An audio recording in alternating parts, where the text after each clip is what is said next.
Abramos, hermanos, la palabra del Señor en el libro, o en la carta más bien, segunda a Timoteo, capítulo número 3. La segunda carta a Timoteo, capítulo 3.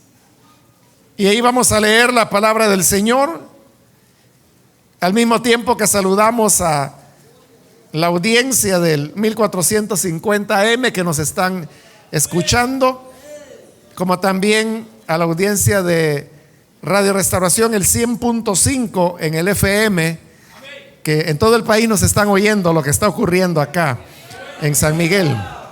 Amén. Dice la segunda carta a Timoteo, capítulo 3, los versículos 16 y 17.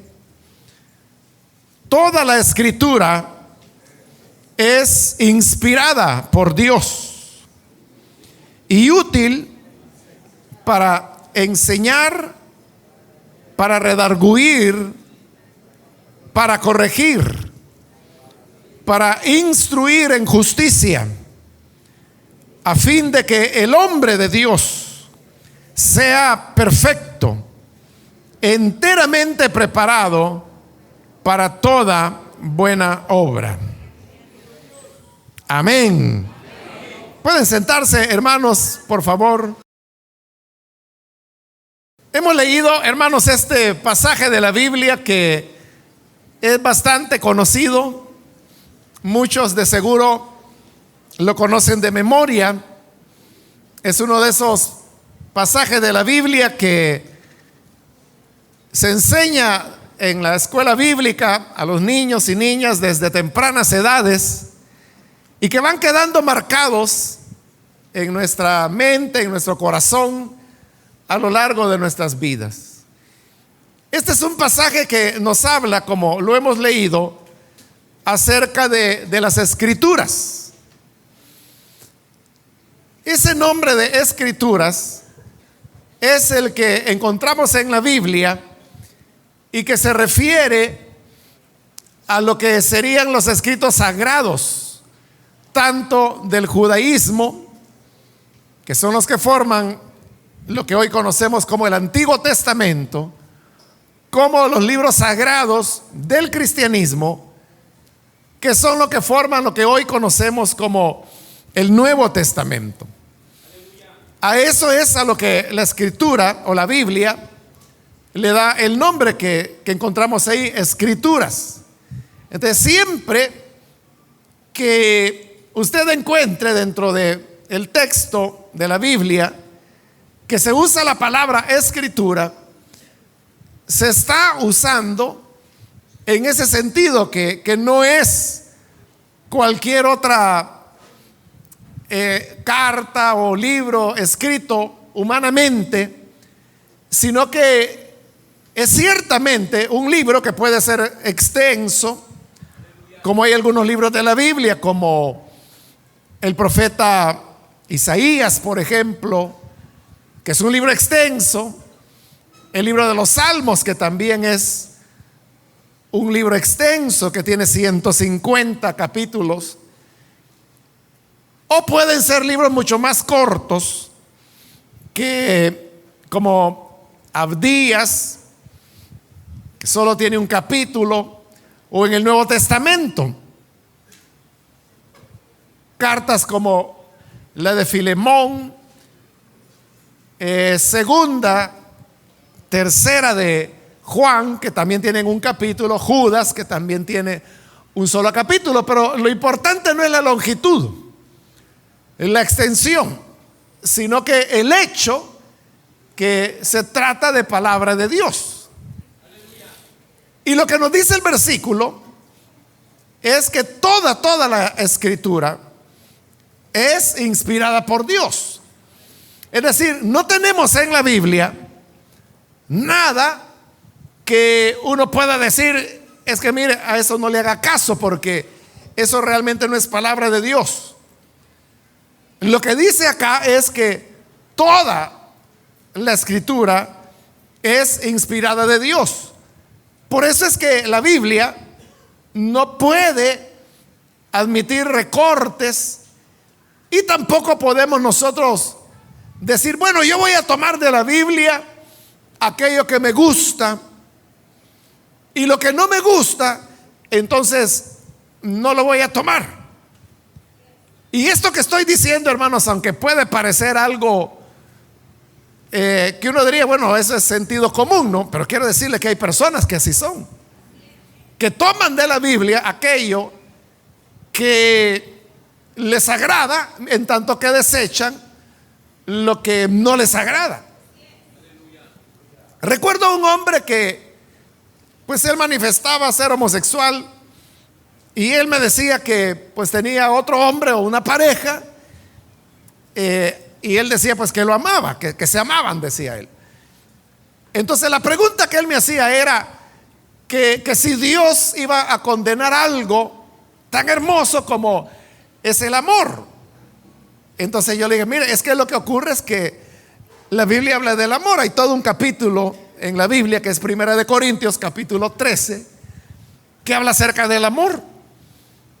Y una de las características que la Biblia establece del amor es que dice que no hace nada indebido. Entonces me digo, bueno, pero ¿y qué tiene de indebido? Porque nuestro amor, refiriéndose al que ellos entre hombres se tenían, es amor, me dice. ¿Y eso qué tiene de indebido? Entonces, bueno, lo indebido, le dije, es que Dios en su palabra condena ese tipo de relaciones. En el Antiguo Testamento era una de las causales de la pena de muerte. O sea, la pena de muerte en el Antiguo Testamento se aplicaba fundamentalmente por 4 causales. Una era el adulterio, otra era la hechicería, otra era el secuestro y la otra era precisamente la homosexualidad. Y ahí es donde le digo, él me dijo, no, me dice, es que lo que pasa es que eso la Biblia lo decía por cuestiones culturales, me dice. Pero hoy la cultura ha cambiado, me dice. Entonces ya no tenemos nosotros que creer lo que la cultura de hace miles de años establecía. Y yo le digo, ¿y de dónde saca eso? Que lo que la Biblia dice lo diga por cuestiones culturales. Es que mire, me dice, es igual que usted encuentra en la Biblia que hubo hombres que tuvieron más de una mujer, y él me puso el caso de David, que pues la Biblia dice que, bueno, tuvo varias esposas, se nos narra de varias esposas que tuvo y que tuvo hijos con ellas. Entonces él me decía, mire, ahí está. Entonces, ¿pero por qué? ¿Por qué Dios no les decía nada? Me dice, porque la cultura de esa época aceptaba la poligamia, pero eso ya cambió, me dice. Entonces, eso es algo que la Biblia abandonó. Entonces yo le decía, pero mire, no hay un solo versículo de la Biblia en donde Dios exprese que Él estuvo de acuerdo con que David tuviera varias esposas, o que Salomón hubiera tenido varias esposas. Al contrario, le dice, aparte de que nunca, no hay un solo versículo que diga que Dios estaba de acuerdo en que ellos tuvieran más de una esposa. Lo que la Biblia sí hace es que nos relata las consecuencias que ellos tuvieron que enfrentar por precisamente tener más de una esposa. Y en todos los relatos las consecuencias son duras, son amargas. Y por eso es que desde tiempos antiguos ya Dios había dicho a través de Moisés, no cometerás adulterio. Entonces le dije, ahí no hay nada cultural, son principios de Dios. Dios no ha cambiado nada. Bueno, al final el hombre aceptó. Pero ahí le estoy poniendo un ejemplo de que eso que yo le decía, que hay personas que, bueno, esto de la Biblia me gusta, esto otro no. Por ejemplo, él aceptaba que Dios es amor, porque según él es amor el que tiene con el otro hombre. Pero no aceptaba la parte donde la Biblia condena ese tipo de conductas. Y donde la Biblia dice claramente que Tales conductas son abominación a Dios. Esa es la palabra que usa. Son abominación a Dios. Y en el Nuevo Testamento también dice que los hombres, encendiéndose en sus malos deseos, cometieron actos vergonzosos, dice, hombre con hombre. Y más adelante dice, y ellos saben que los que practican tales cosas son dignos de muerte.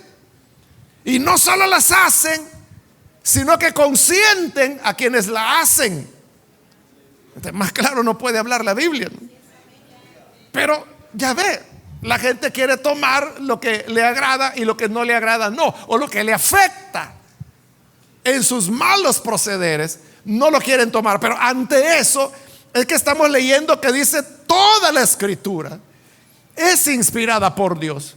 Entonces uno no puede decir, es que mire, esto es así porque ahí dice así, pero es porque era la costumbre de la época, era por una cosa cultural. Es verdad, hermanos, que la Biblia no fue escrita en una burbuja aislada de la historia, y no hay duda que la Biblia recoge elementos culturales, pero es bien claro cuando uno ve elementos culturales y cuando Dios, o qué es lo que Dios está tratando de decir a través de eso.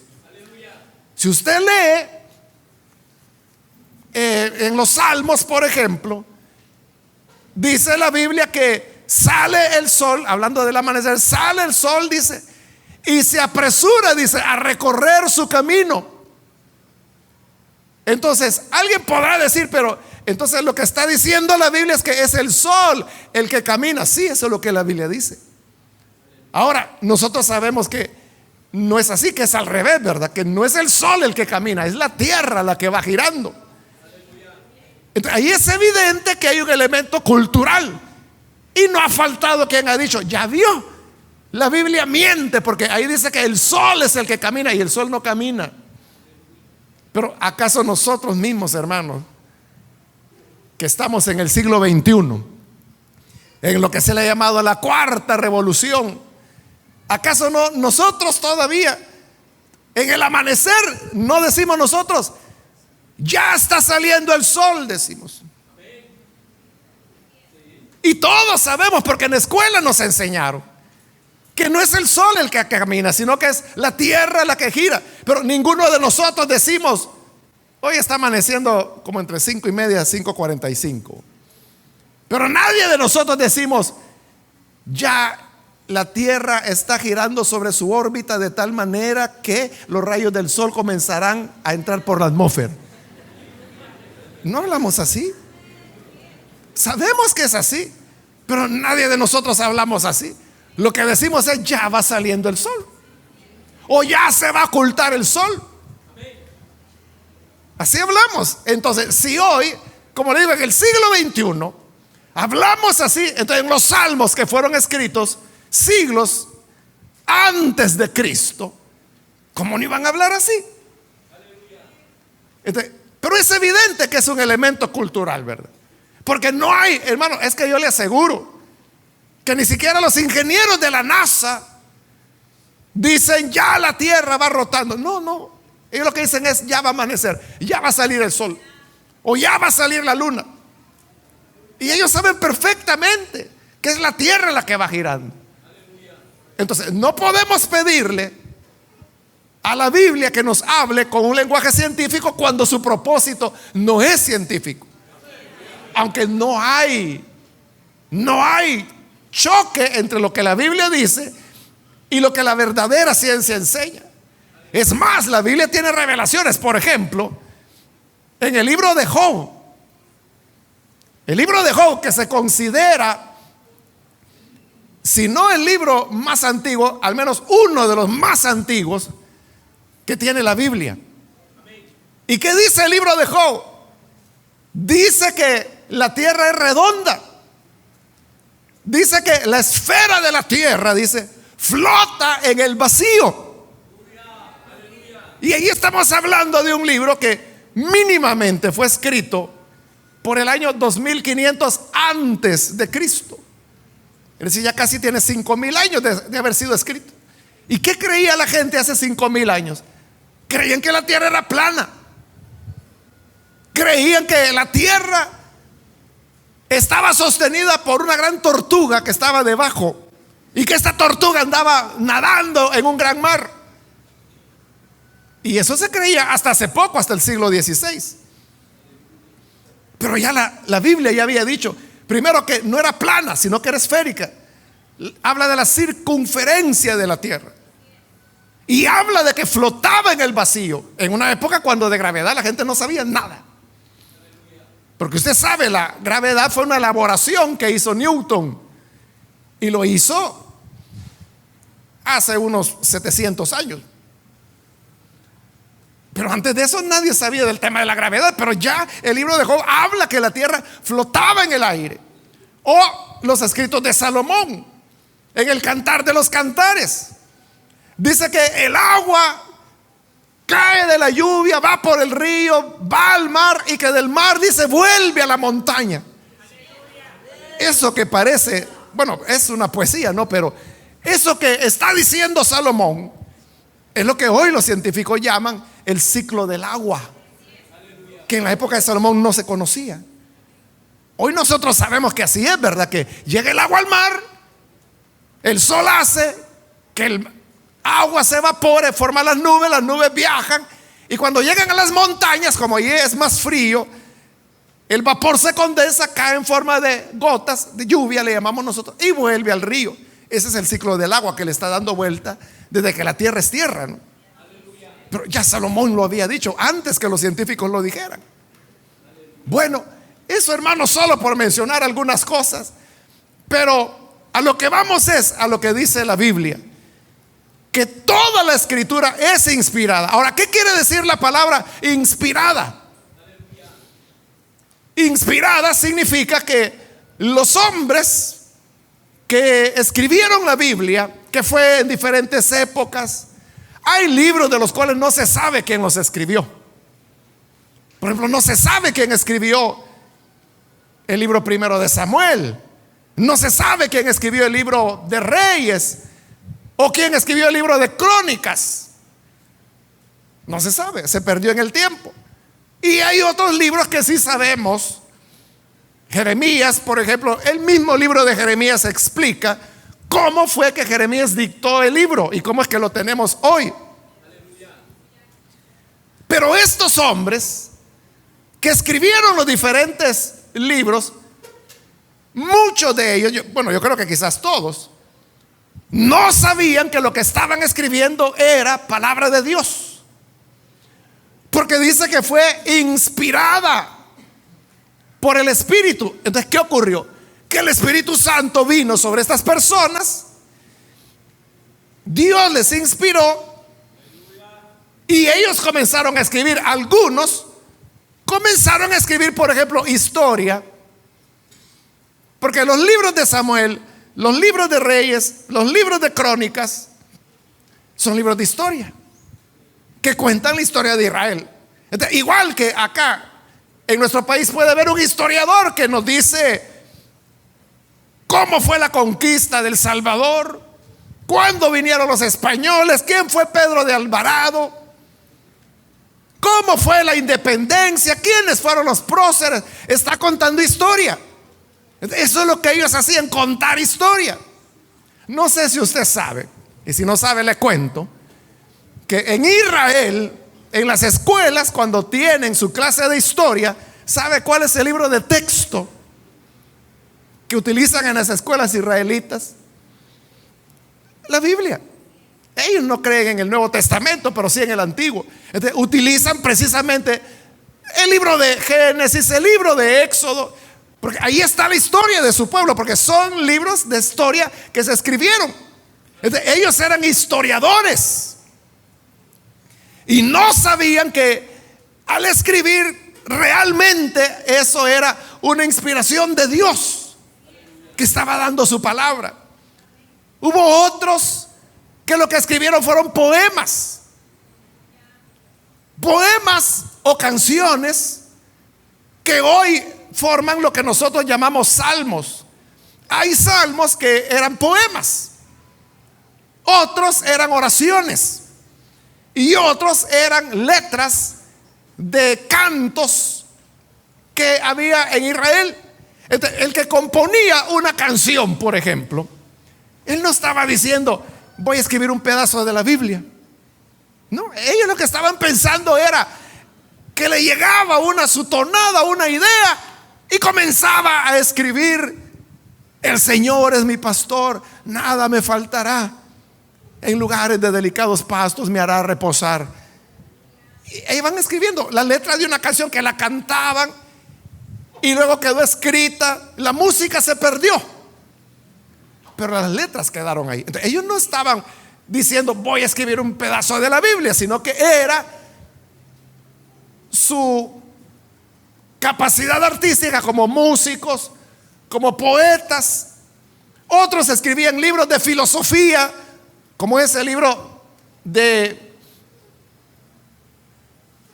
Eclesiastés, escrito por Salomón.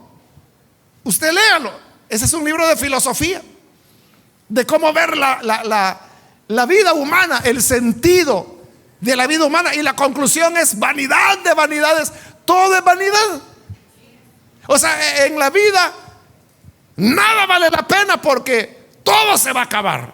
El filósofo dice ahí: ¿de qué sirve que te afanes construyendo, haciendo riquezas, si no sabes cuando te mueras si todo eso le va a quedar a un tonto? ¿A usted qué le garantiza que no? Y dice: no tiene sentido llenarse de mucha ciencia, de leer mucho y de escribir muchos libros, porque cuando llega la muerte, dice, ya no hay diferencia entre el gran sabio que escribió enciclopedias y el tonto que no aprendió ni a leer. Entonces, no hay diferencia. Entonces, ¿qué sentido tiene el dedicarse a eso? Y luego el filósofo pregunta sobre cuestiones como el placer, y dice que él era rico, y dice: me di todos los placeres que quise, todo lo que mi alma deseó, no se lo negué. Entonces hizo todo lo que quería, buscó todo el placer, y cuando ya había probado todos los placeres habidos y por haber, llega a la conclusión que seguía tan vacío como al principio. Entonces llega a la conclusión y dice: todo es vanidad, todo es un sinsentido, no vale la pena. ¿De qué sirve ser rico o ser pobre si cuando ambos mueren en la tumba no hay diferencia? Porque los dos están igualmente muertos. No hay un trato de la muerte para el rico y otro trato de la muerte para el pobre. Es igual. Entonces el libro al final llega a la conclusión, y después de haber examinado toda la vida, la ciencia, la arquitectura, los placeres, la conclusión a la que llega es, y dice, es esta: teme a Dios sobre todas las cosas, teme a Dios, porque esto es el todo del hombre, esto es lo que le da sentido a la vida humana, el temor a Dios. Entonces, el que escribió eso, hermanos, que se supone pues fue Salomón, él estaba haciendo un libro de filosofía como Platón, como Aristóteles, como Sócrates, como tantos otros pensadores y filósofos ha habido. Bueno, esos antiguos, no, pero hay filósofos más modernos. Pero ellos estaban filosofando y no se dio cuenta que al hacerlo estaba siendo inspirado por Dios. Pablo igual, cuando él escribía sus cartas, él no estaba pensando que eso iba a llegar a ser escritura. Él tenía preocupación por las iglesias, y en una época que costaba mucho viajar y la mejor manera de comunicarse era por escrito. Entonces él le escribía las cartas a las iglesias o a los hermanos, como la carta a Filemón. A Filemón lo que le dice es: mira, ya voy a llegar, así que prepara mi alojamiento. Eso es lo que le pide a Filemón.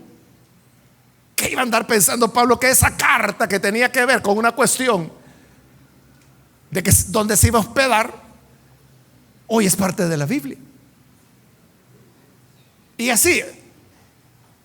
Entonces, eso de que la Biblia es inspirada no significa que los hombres que escribieron lo estaban haciendo en una conciencia.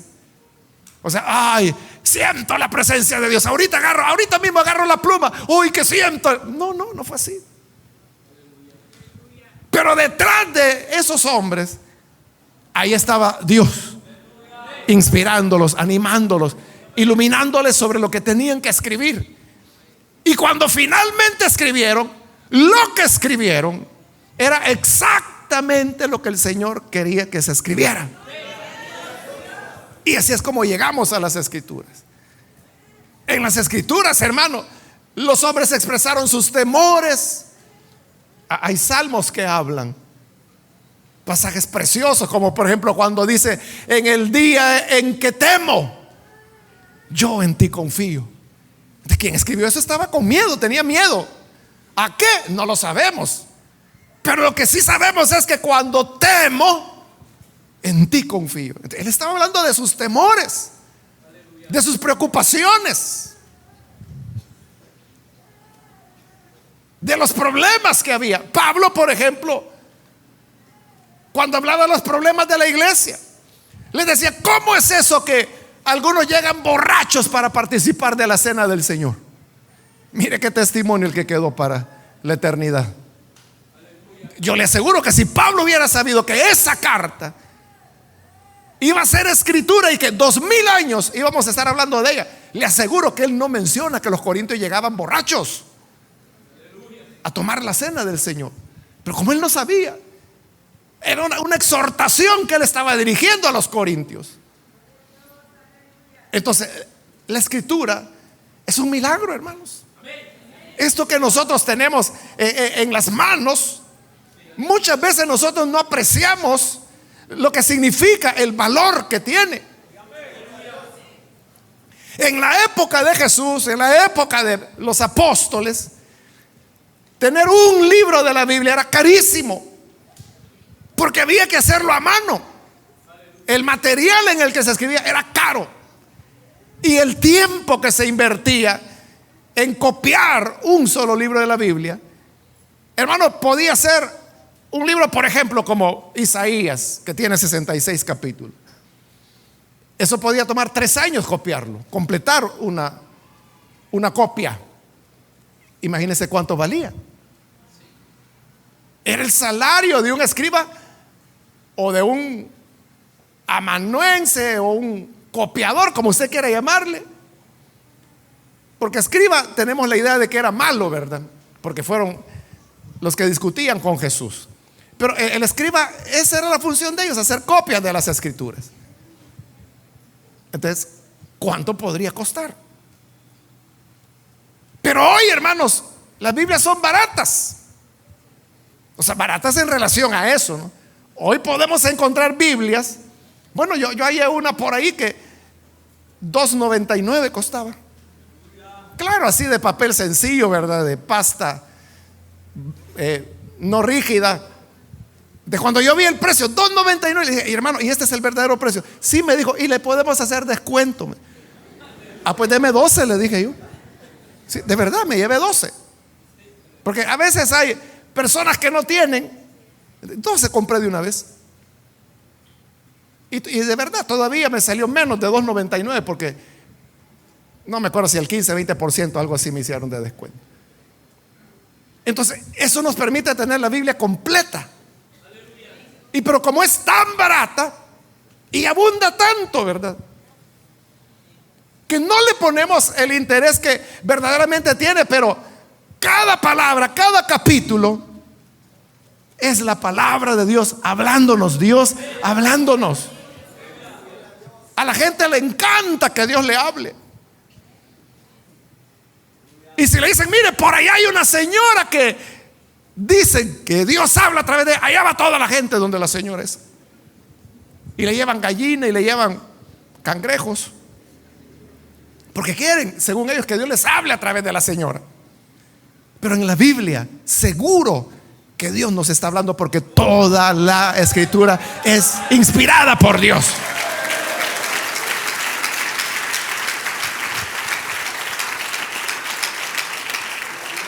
Y la puede leer cuando quiera. Si no tiene sueño, nadie le va a cobrar, léala. Si está muy ocupado y dice, bueno, aunque sea un capítulo chiquito como este capítulo 3, que solo tiene 17 versículos, pero la lee. Entonces, en cualquier momento lo podemos hacer.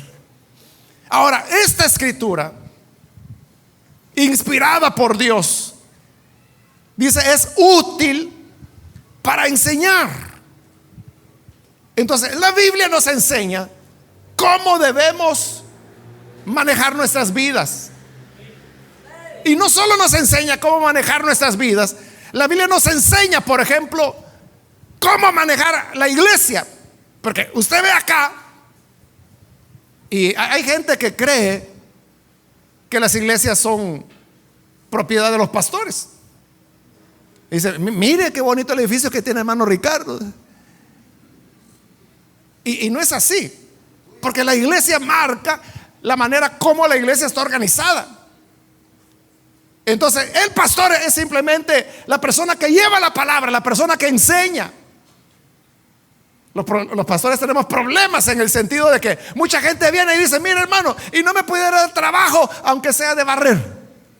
O sea, si ese no es el papel de uno, uno no está encargado de eso, uno ni sabe quién barre o si hay o no hay. Uno lo que se dedica es, Señor, ¿qué es la palabra que tú tienes para tu pueblo este día? Esa es nuestra tarea, y entregar la palabra. Ahora, ¿quién va a barrer? Eso ya son los ancianos quienes se encargan de eso. Ellos son los que administran. Ellos son los que están pendientes. ¿Cuándo es la fecha de pago? Hermano, ¿usted sabe más o menos en qué fecha hay que pagar aquí la cuenta de energía? No, ¿verdad? No lo sabemos. ¿O cuánto se paga de energía por la radio, por ejemplo? Por estar transmitiendo todo el día. Entonces uno no puede estar, hermanos, pendiente de que barrieron o no barrieron, encendieron la luz o no le encendieron. Mira, y el agua la apagó. Hermano, la secretaria, ya hace como 3 meses que se me olvidó pagarle.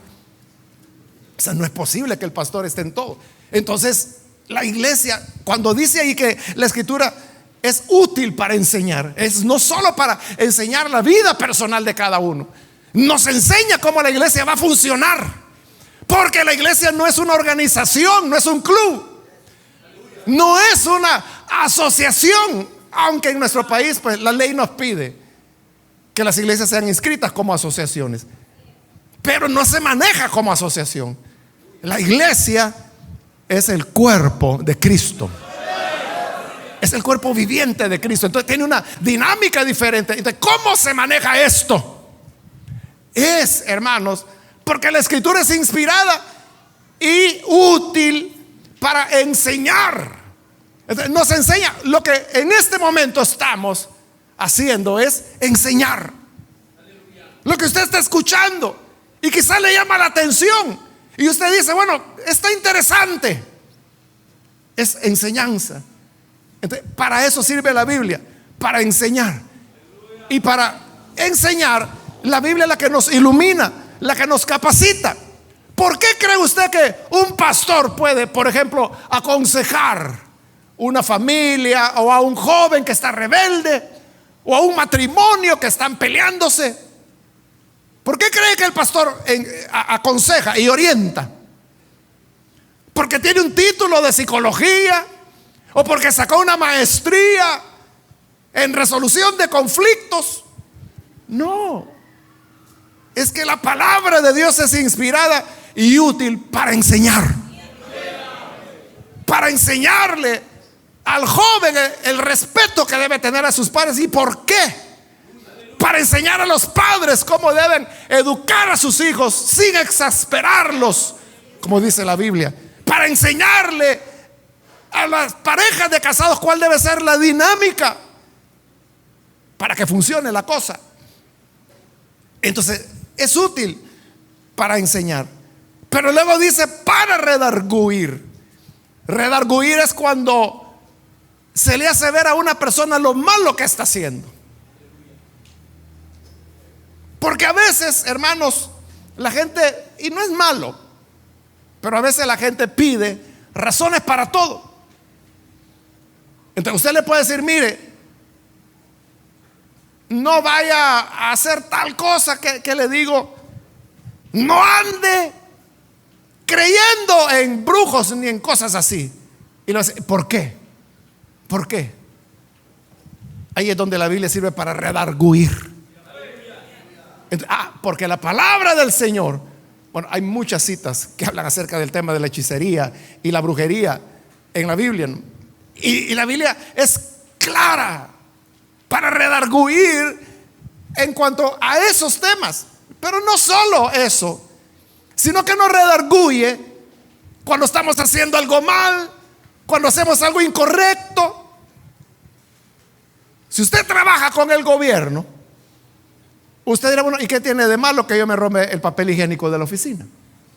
Si de todas maneras yo lo pago con mis impuestos. O sea, así piensa mucha gente. Yo trabajé con el Ministerio de Educación antes de ir al ministerio, y todos los meses nos daban materiales, nos daban lápices, lapiceros, creo que era 1 o 2 resmas de papel, folders, fasteners, hasta papel higiénico nos daban. Entonces uno tenía que ir era como una bodega dentro de la institución, y ahí le entregaban todo. Entonces cuando yo llegué me dijeron, mire, vaya allá, Vega me decía, mire, Vega, vaya a recoger sus cosas. Y yo fui, tenía uno que tenía que firmar y las recogí. Pasó el mes, y cuando pasó el mes yo no fui. O sea, ¿y para qué iba a ir si en un mes no se acaban los lapiceros? Y me habían dado varios. El papel higiénico casi ni lo ocupaba. Las remas de papel había usado, pero tenía. Entonces yo no fui, ni tampoco el segundo, el tercer mes. Y entonces el jefe de mi departamento se dio cuenta y me mandó a llamar y me dijo, mire, vea, ¿y usted no está yendo a traer sus cosas? No, le dije yo. ¿Y por qué? Me dijo, ¿por qué tengo? Le dije, ¿para qué voy a ir a pedir más si tengo? Mire, me dijo, vaya a traerlas, me dice, porque si usted no las agarra, esos de la bodega ya los están vendiendo, me dijo. De mejor vaya a traerlos usted, me dice, porque no crea que usted está ahorrando, me dice. Estos pícaros, si usted no llega y lo recoge, venden esas cosas, me dice. Entonces hay gente que piensa así, ¿verdad? Que cree que porque es del gobierno es gratis y que se lo pueden llevar. Pero ahí es donde la Biblia nos redarguye.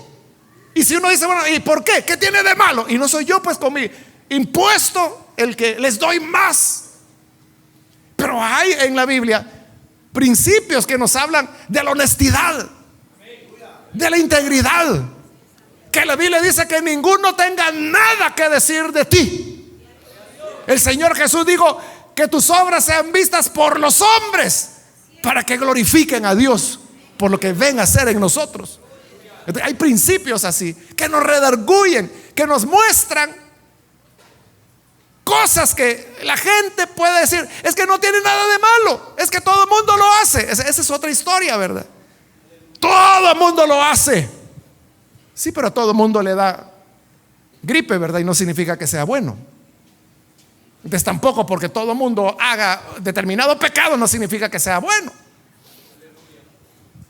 Entonces la Biblia sirve para redarguir, pero dice para corregir. El corregir, hermanos, tiene que ver con maneras de pensar.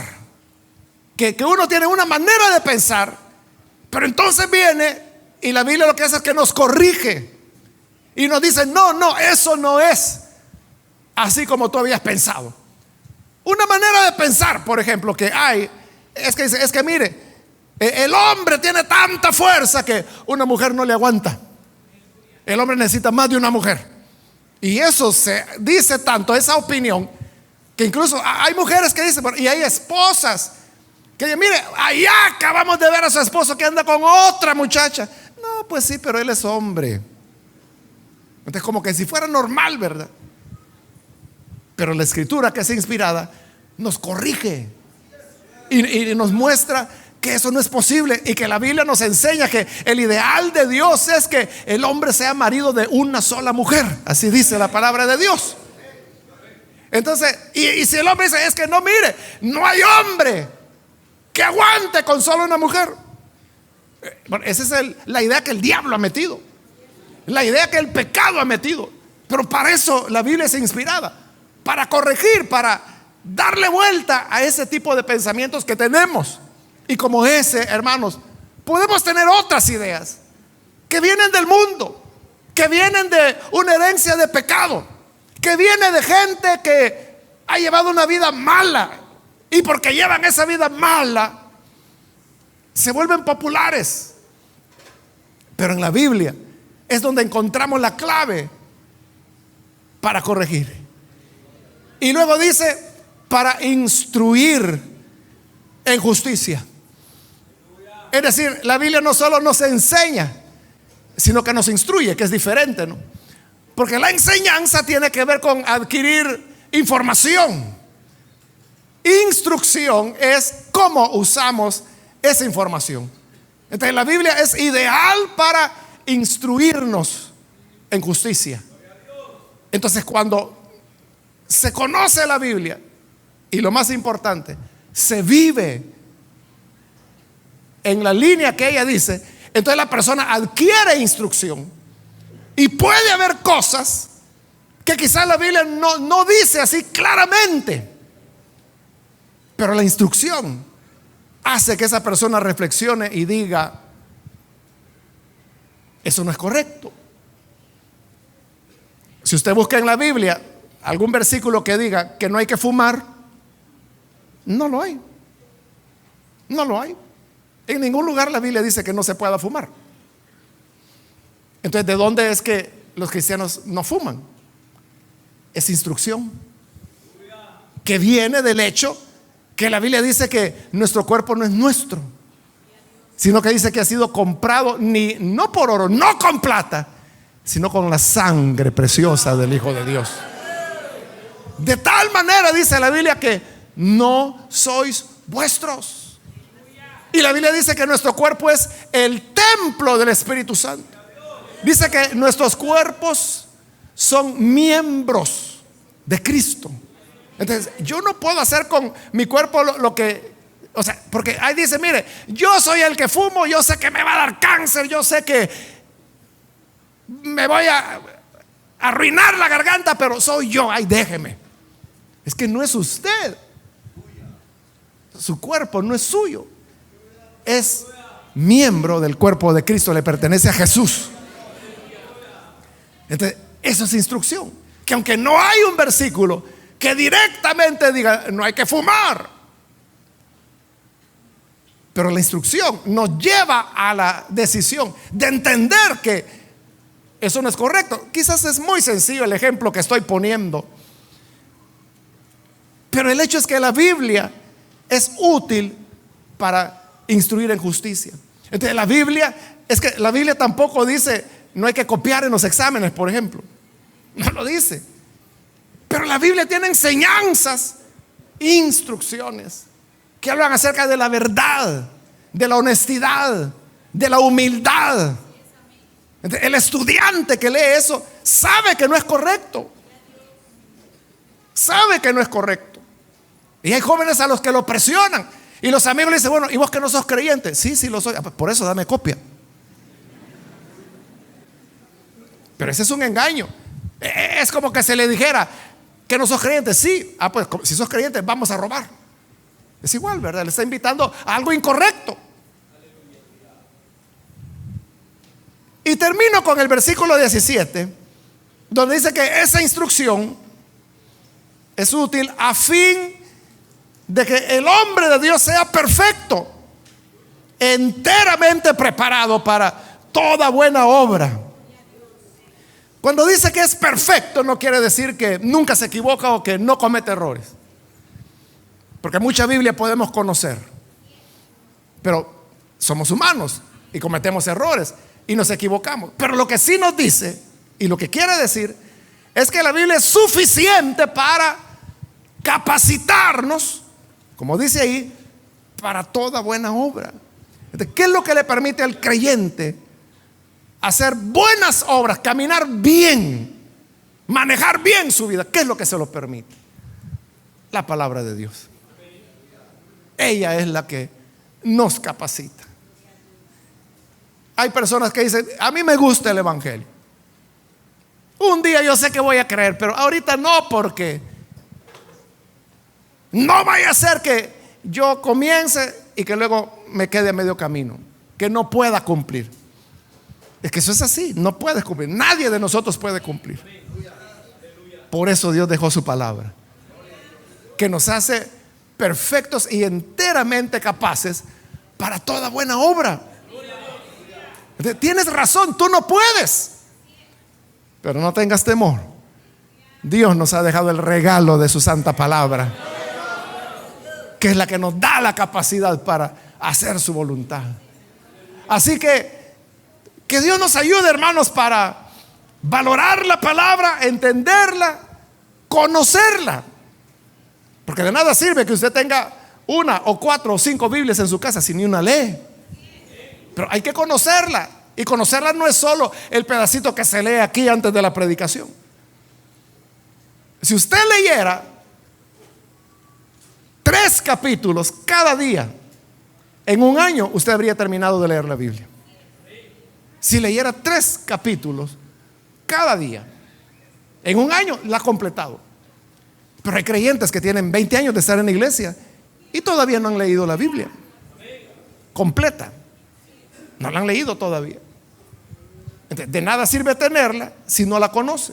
Pero leyéndola es que somos enseñados, somos redarguidos, somos corregidos, somos instruidos, somos preparados para toda buena obra. Amén.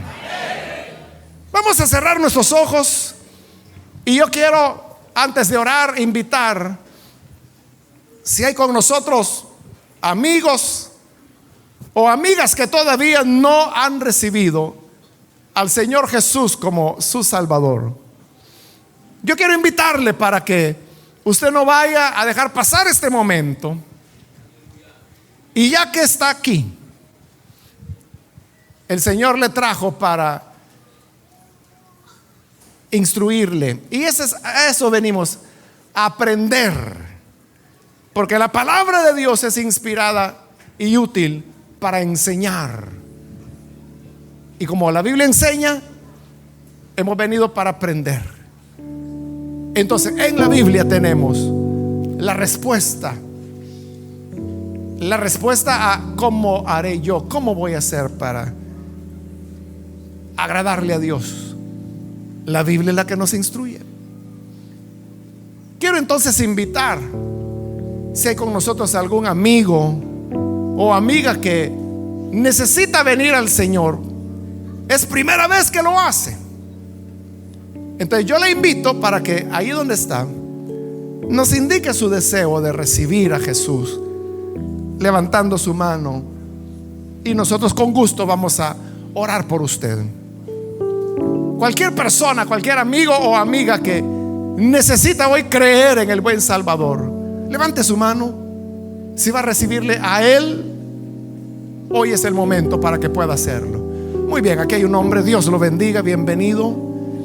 Aquí hay otra persona más que pasa, Dios la bendiga, bienvenida.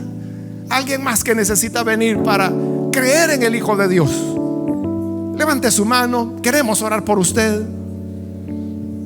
Hoy es un buen momento, es el día que el Señor escogió para que la luz llegue a su vida. ¿Quiere usted cambiar la dirección de su vida? Ya se cansó de llevar una vida desordenada. ¿Qué provecho le ha traído? Hoy puede tener un cambio, una transformación. Y para eso yo le invito, levante su mano y vamos a orar por usted. Siéntase con toda confianza. Con toda confianza.